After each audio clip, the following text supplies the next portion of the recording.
A legislação trabalhista determina que sejam pagos aos trabalhadores adicionais quando necessário, entre eles noturno, por periculosidade e insalubridade. Esse é o assunto do programa Saiba Mais de hoje. Por isso a gente recebe o Dr. Carlos Hernani Dinelli, ele que é advogado trabalhista. Doutor, muito obrigado pela participação, por aceitar o convite da TV Justiça. É sempre um prazer, estou sempre à disposição quando precisar. Certo. O que são esses adicionais trabalhistas? São muito falados, né? Principalmente por quem tem direito a receber esses adicionais. Para a gente definir o que são e por que eles são a lei trabalhista determina que eles sejam pagos. Tá. O salário, ele paga o que a gente costuma dizer que é o jornal normal de trabalho, as condições normais de trabalho. Condições excepcionais se exige uma remuneração excepcional. No caso dos adicionais no seu noturno, é por um trabalho executado num período que é normalmente cansativo, que é entre 10 da noite e 5 da manhã. Do caso da periculosidade ou da salubridade, por expor o trabalhador a situações que põem em risco a sua vida ou a sua saúde. Certo. Agora, são vários, né? Tem noturno por periculosidade. Quais são especificamente esses adicionais? Existem vários adicionais, uns previstos em legislação, outros previstos em acordo coletivo, ou porque a empresa resolveu estabelecer um plus salarial para o funcionário, chamou aquilo adicional. Mas os mais famosos, os mais utilizados, os mais comuns e os que estão previstos explicitamente na CLT é o adicional noturno, o de periculosidade e insalubridade. E cada um vai ter um fato gerador. Certo. Eles integram o salário do trabalhador, são pagos à parte, como que é feito? No contra-cheque, eles vêm discriminados. Tá? Você vem teu salário e teu adicional de periculosidade, ou insalubridade, ou a hora noturna que você fez. Mas eles são salário. Então, eles refletem em todas as verbas salariais, férias, 13º, horas extras, se houverem, FGTS e INSS. Certo. Para a gente especificar um por um, no caso do adicional noturno, ele começa a contar a partir de que momento o trabalhador faz jus àquele pagamento a mais? Começa a funcionar começa a contar o horário a partir das 22 horas, 10 da noite. E a lei fala que dura até as 5 da manhã. Tá? Só que a situação de dura até as 5 da manhã tem um pouco de variação aí. A jurisprudência vem entendendo que se você continuar trabalhando além das 5 da manhã, você ainda tem direito a receber esse adicional, porque você ainda está naquela condição, você não descansou, você não parou, você não dormiu à noite, você continua naquela situação que é danosa à saúde do trabalhador. Então, a jurisprudência tem entendido que se você prorrogar o horário noturno, você continuar trabalhando, vai continuar recebendo aquele adicional até que você encerre o seu trabalho para descansar. Certo. Como que o trabalhador vai saber quanto ele tem direito a receber? Como que é feito o cálculo do adicional noturno? O adicional noturno ele é um pouquinho complicado de calcular, porque a lei cria um horário ficto. Na verdade, uma hora noturna equivale a 52 minutos e meio reais. Então, se você trabalha uma hora real, entre 10 da noite e 11 da noite, na verdade você vai receber uma hora noturna em 7 minutos e meio. Então, vai gerar, como a hora noturna ficta é reduzida, você vai ter um cálculo meio complicado, vai somar 7 minutos e meio a cada hora que você trabalhou, para você ter a quantidade de horas noturnas que você fez, para jogar acima disso o adicional.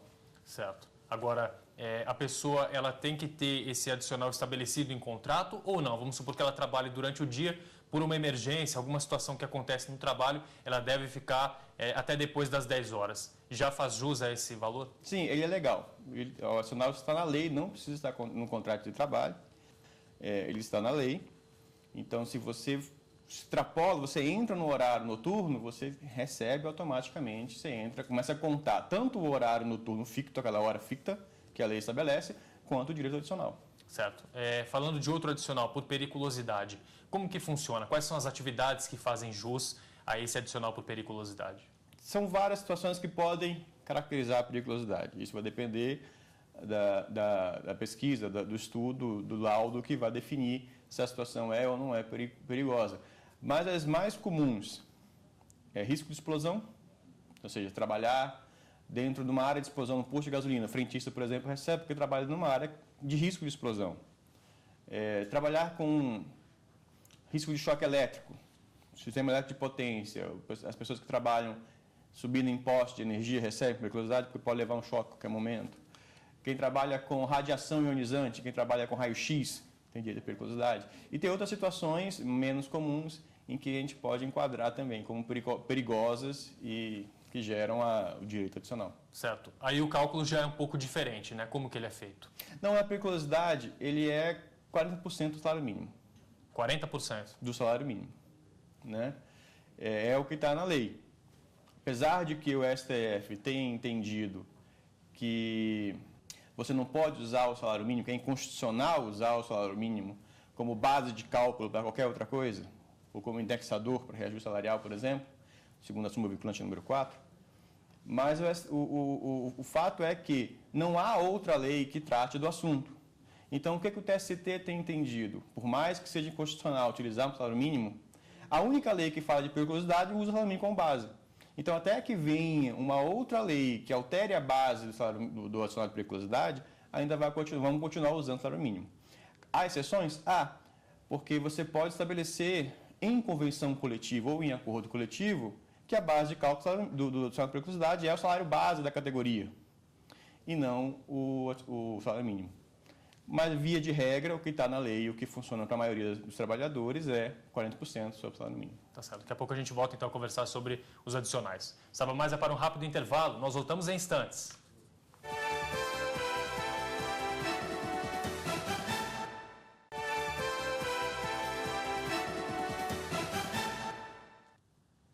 O Saiba Mais está de volta hoje com o Dr. Carlos Hernani Dinelli, ele que é advogado trabalhista, está falando um pouquinho sobre os adicionais a que os trabalhadores têm direito. Doutor, no bloco passado a gente conversou sobre o adicional noturno e o de periculosidade. Só para a gente tirar uma dúvida aqui. Nessa questão do cálculo, pela lei, ele é feito 40% sobre o salário mínimo. Isso independentemente do salário que é pago ao trabalhador? Sim. Se não houver uma disposição contrária num acordo coletivo ou numa convenção coletiva da categoria do trabalhador, é 40% sobre o valor do salário mínimo nacional. Né? Independentemente de quanto é realmente o salário dele. Ele pode ganhar, digamos, um exemplo, R$3.000 de salário, mas o seu adicional de periculosidade vai ser calculado sobre o valor do salário mínimo. Certo. Agora, existe diferença entre a periculosidade e a insalubridade. Para a gente começar a falar da insalubridade, ela se encaixa em que situações? A insalubridade, vamos lá, a diferença básica entre periculosidade e insalubridade é que na periculosidade a situação é extrema, você pode morrer de uma única vez, um acidente, uma explosão, um choque elétrico. E a insalubridade é um risco que vai, com o tempo, te provocando, atacando a tua saúde, você vai perdendo a saúde. Então, é um risco biológico, um risco químico, em que que o trabalhador é exposto, que pode, com o tempo, gerar uma doença. Ele pode, por exemplo, pegar uma infecção hospitalar, se for um profissional da saúde, ele pode pegar uma doença como o HIV, algum outro tipo de situação, uma gripe mais potente. Ou seja, ele se expõe a situações, ele é exposto a situações em que ele tem contato com agentes biológicos ou agentes químicos que podem prejudicar a sua saúde. Certo. Agora, quando ele deixa de exercer, por exemplo, aquela função, ele continua recebendo, por estar no contrato, não recebe mais? Como que fica essa situação de retirar esse adicional? Os adicionais, aí seja o periculosidade, o noturno ou a insalubridade, eles dependem da situação em que o trabalhador está exposto. Se ele deixou de ser exposto àquela situação, ele perde o direito de receber aquele adicional. Certo. Agora, todos esses, tanto a periculosidade quanto a insalubridade, elas exigem que seja feita uma perícia, alguém deve ir lá fiscalizar para ver se está realmente sendo cumprido todos aqueles procedimentos. Como que a lei lida com isso? A lei estabelece que as empresas têm que ter um sistema de controle do ambiente de trabalho em relação à saúde do trabalhador, segurança do trabalhador. Então, as empresas podem contratar profissionais para fazer essas perícias, para médico do trabalho, engenheiros do trabalho, técnico de segurança, engenheiros de segurança do trabalho, médico do trabalho normalmente, que fazem esses laudos periciais para constatar que realmente aquela situação a que o trabalhador está exposto gera direito à periculosidade ou gera direito à insalubridade. Qual é o agente perigoso ou qual é o agente insalubre a que se expõe o trabalhador. Certo. Numa função em que se realiza trabalho noturno perigoso e insalubre, podem ser pagos todos esses adicionais de uma só vez, por exemplo, ao trabalhador, ou já é um pouco diferente? Não. Você pode acumular o adicional noturno com periculosidade ou insalubridade. A lei estabelece que em uma situação em que o trabalhador está exposto a dois fatos geradores, um que gera periculosidade e outro que gera insalubridade, ele determina que haja uma opção, normalmente opção mais benéfica ao trabalhador. E aí, uma situação, por exemplo, que uma pessoa que ganha, por exemplo, que eu dei de R$3.000 e tem um agente perigoso que dá direito a ele receber 40% do salário mínimo,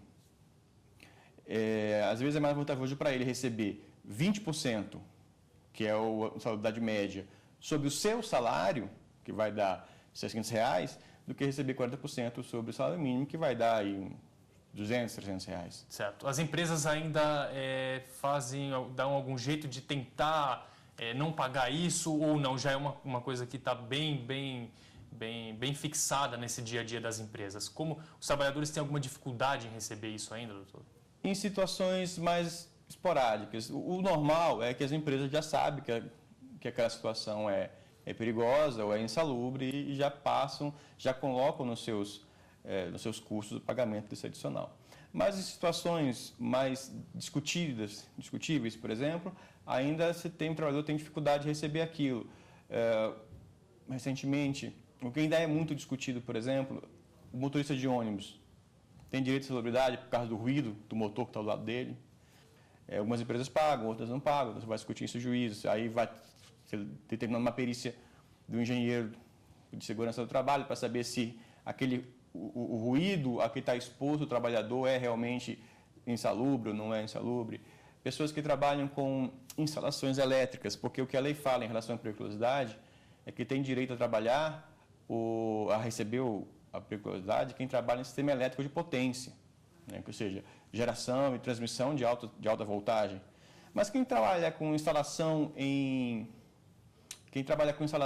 elétrica em prédios, em construção, não está sujeito a levar um choque e a falecer. Então, essas situações ainda são muito discutidas dentro do judiciário e vai sempre depender da perícia, a perícia que vai até o local, que vai, não, realmente aqui, apesar de não ser sistema elétrico de potência, mas o choque que ele pode levar aqui é suficiente para ele causar algum dano ou lhe causar algum prejuízo, ou não, aqui a voltagem é sempre baixa, ele não vai ter direito à periculosidade. Ou o motorista, não, aqui o veículo é novo, não tem abafador, não tem ruído, então não tem direito à insalubridade.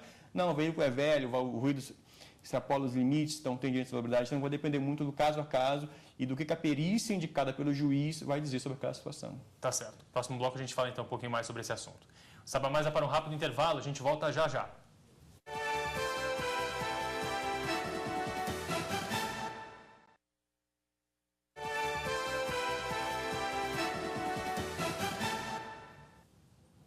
Saiba Mais está de volta, hoje falando sobre os adicionais a que os trabalhadores têm direito com o Dr. Carlos Hernani Dinelli, ele que é advogado trabalhista. Doutor, a gente falou um pouquinho sobre cada tipo de adicional. Claro que ninguém pretende que aconteça um acidente dentro da empresa onde trabalha ou naquele setor em que é responsável, por isso devem ser adotados alguns procedimentos. Mesmo assim, os adicionais continuam sendo pagos, né? Queria que o senhor falasse um pouquinho sobre esses procedimentos e sobre os adicionais. Médias e grandes empresas, ou seja, empresas a partir de um número X de funcionários, segundo a legislação estabelece, tem que tomar medidas, tem que ter programas de prevenção a acidente de trabalho, né? Tem que elaborar documento previdenciário, perfil profissiográfico previdenciário, para estabelecer se aquele trabalhador está exposto ou não à periculosidade ou insalubridade, porque isso também faz diferença na aposentadoria dele. Então, ele tem que ter o laudo, que vai dizer se aquela atividade é perigosa ou não. Então, ele tem que ter o programa específico de prevenção, para evitar acidentes, para evitar doenças, enfim. E aí vale um adendo. das situações, a insalubridade, normalmente, a periculosidade, a insalubridade, ela consegue ser elidida por um equipamento de proteção individual. E é obrigação da empresa fornecer esse equipamento e cobrar a utilização desse equipamento do funcionário, inclusive sendo motivo de justa causa se o funcionário se recusar a utilizar o equipamento. Quem trabalha com agentes biológicos e químicos, esse é clássico, você vê, usa luva, usa máscara, usa às vezes um jaleco, são equipamentos que a legislação prevê, são equipamentos de proteção individuais, que o laudo pericial vai dizer, olha, esse equipamento ele é capaz de afastar aquele agente, então afastando aquele agente, inclusive pode ser discutido se recebe ou não o adicional, porque já não está mais exposto, ele está protegido daquele agente. Certo. Vamos dividir por trabalhador e empresa. O trabalhador que não recebe o adicional, mas exerce uma função em que está exposto a perigo ou ambiente insalubre, ou trabalha à noite e não está recebendo. Qual o procedimento necessário para que ele obtenha o pagamento? Via judicial diretamente, conversar com a empresa? Quais os primeiros passos? Olha, se eu fosse colocado numa situação de mais agilidade para resolver o problema, o primeiro passo é conversar com a empresa. Chega para a empresa e fala, olha, eu acho que eu tenho direito a receber o adicional noturno, ou tenho direito a receber o adicional de salubridade, ou de periculosidade. E tenta resolver com a empresa. Se não resolver, ele pode recorrer à Superintendência Regional do Trabalho e vai ao auditor fiscal do trabalho à empresa, saber se realmente a situação está acontecendo ou não e cobrar um tipo de providência da empresa. Se até aí não resolver, ele pode entrar com uma reclamação trabalhista na Justiça do Trabalho, cobrando da empresa o pagamento daquele direito que ele teria. E com a empresa pode acontecer o quê? Começa com uma advertência, já vai para uma punição mais pesada? Na situação de uma fiscalização por parte da Superintendência Regional do Trabalho, do Ministério do Trabalho, ela pode ser multada. E a multa vai variar da gravidade, da quantidade de empregados que estão sujeitos àquela situação e não estão recebendo aquele direito. Na Justiça do Trabalho, a empresa pode, dependendo da situação, mas vamos lá, numa situação grave, a empresa pode ser condenada a pagar dano moral, eventualmente algum dano material que o funcionário sofreu por adoecer decorrente daquela situação insalubre, ser obrigado a pagar o adicional retroativamente, por todos os reflexos, juros, correção monetária. E ainda, o juiz pode oficiar a superintendência para que aplique a multa administrativa correspondente. Então, a empresa pode sofrer umas punições financeiramente, né, punições financeiras que podem ser até pesadas, dependendo do tamanho da empresa. Certo. Agora, por exemplo, nessa questão dos adicionais, eles são válidos somente para trabalhadores seletistas ou não? No caso, por exemplo, de policiais militares, também vão receber esses adicionais? As leis, mesmo sendo na questão da 8.112, também é incluído para esse policial ou bombeiro? Olha, o adicional de salubridade e periculosidade, ele inicialmente previsto em legislação trabalhista. Mas a legislação dos servidores públicos, seja militares e civis, também tem a previsão de pagamento de insalubridade e de periculosidade, e aí é um pouco diferente da situação da CLT. Tá? E já recebem, se não me engano, aqui no Distrito Federal já paga sobre a periculosidade, já paga sobre o salário base do funcionário e não sobre o salário mínimo. Então vão ter situações diferenciadas. O militar recebe periculosidade, independente se ele está exposto ou não a situações de perigo. Certo. Agora, são situações que podem trazer um risco grande. Tanto por isso que exige-se uma idade mínima para que a pessoa trabalhe nessas condições. O que diz a lei sobre essa questão do trabalho e dos trabalhos e pagamentos de adicionais e trabalhos dentro dessa situação? Tá, em relação à idade, na verdade, a legislação brasileira ela diz que só maiores de idade, ou seja, maiores de 18 anos, é que podem trabalhar formalmente. A exceção aí, a regra, são os menores aprendizes, de 14 até 17,5, até 18. Na verdade, se eles estiverem ainda fazendo cursos, podem até 24, se eu não me engano. Certo.